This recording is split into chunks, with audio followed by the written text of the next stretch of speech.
Hello, I'm Daniel Robbins. I just heard actually two great sermons. First one was by Craig McIver from the Sermon on the Mount about not swearing, and where Jesus says, "Swear not by heaven, or by earth, or by the temple, or even by thy head, because thou canst not make one hair white or black." And then the other sermon was by Pastor David Adkins on it's better to bleed than to leave, and it was all about how David, he went right up against Goliath, and if he had to bleed, he was willing to do that, but he wasn't gonna leave. And that's something that very much resonates with me, and that'll get mentioned in my little poem. So there's that passage in Matthew 5, and then also Isaiah 6. He says, he's standing in God's presence. He says, "Woe is me, for I am undone.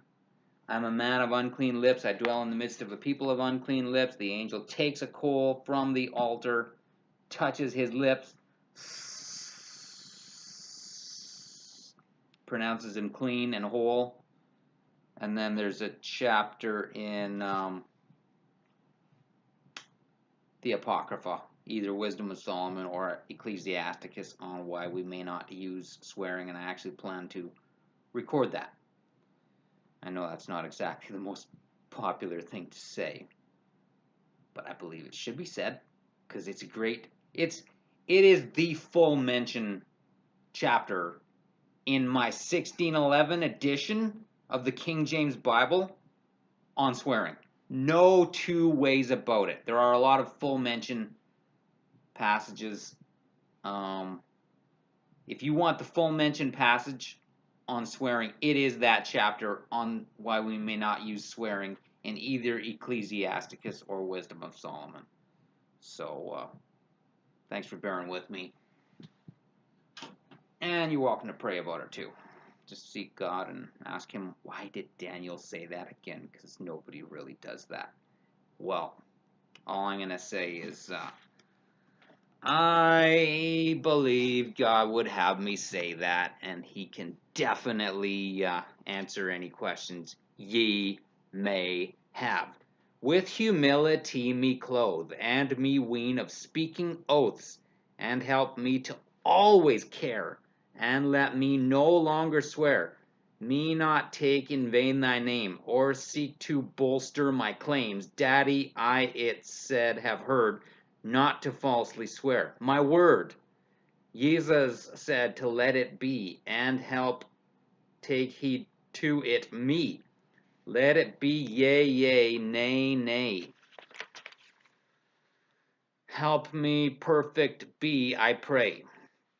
And I'll also say, help us perfect be, I pray. Daddy, save us from our sin, from our silly surface spin. That's a term that I learned today from Pastor Craig, and thank you for it. "Pretending to be so great, falsify the facts, inflate. Dad, the spherical theories do sadly so many please, and I mourn that they are blind. But I've been so blessed to find, oh, the value who can measure, just like in that field the treasure, more than gold and silver worth. It's the truth about the earth.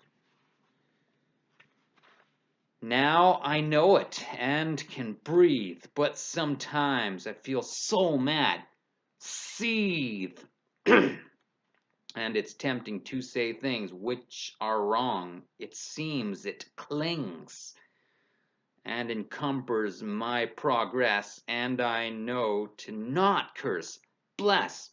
Why? Because I want the blessing. Hold me, though, 'cause it's distressing." By the way, that's where the Apostle Peter says not to curse, and he says, "But contrariwise blessing, that ye may receive a blessing." Being weaned of the F-bomb. Oh, I knew to say it was wrong, but I said it anyway, and I mourn that day today. I was an 11-year-old, and I tipped, gave in, went cold. And I started to say it. Also said that swear word, dung. Did Isaiah weeping stand in thy presence, face in his hands? Maybe. I'm of unclean lips, a man, and I dwell within the midst of a people who've it missed.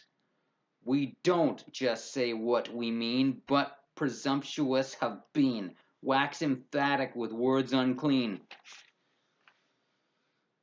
And we don't know just how wrong all this is. Yahweh, how long?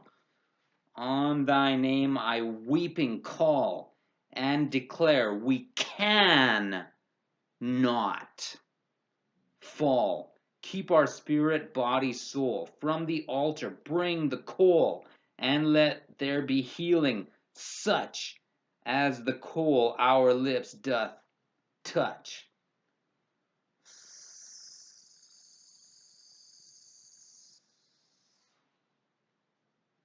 Help us not to give up.